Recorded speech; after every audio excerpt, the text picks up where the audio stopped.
Hello दोस्तों, मैं मलाई म्यूज़िक। आज हम लोग गाना गाने वाले हैं नीलकमल के सॉन्ग पे।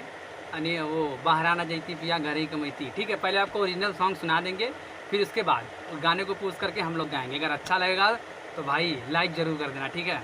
और शेयर भी करना भाई लोग। हाँ ठीक, भूलना मत। ठीक। स्टार्ट करते हैं दोस्तों, एक मिनट।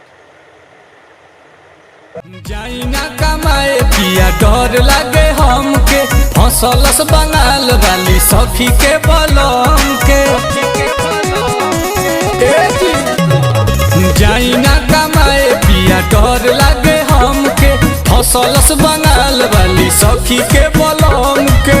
पूछऊ किया दी पिया भोर के पिया दी पिया, जान के न खतरा उठाई ती। अरे बहरा न जैती पिया घर ही कमाईती। बहरा न जैती पिया घर ही कमाईती। ठीक दोस्तों, अब इस गाने को हम लोग गाएंगे, ठीक है। अगर पसंद आएगा तो भाई शेयर जरूर कर दीजिएगा, बस लाइक करिएगा चाहे नहीं करिएगा। जाइना कमाए पिया डर लागे हमके, फसलस बंगाल वाली सखी के बलम के। जाइना कमाए पिया डर लागे हमके, फसलस बंगाल वाली सखी के बलम के।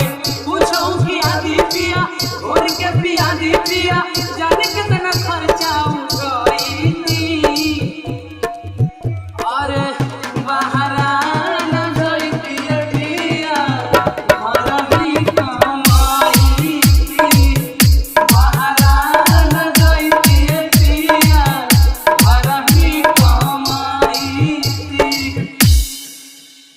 बताइएगा जरूर दोस्त कैसा लगा।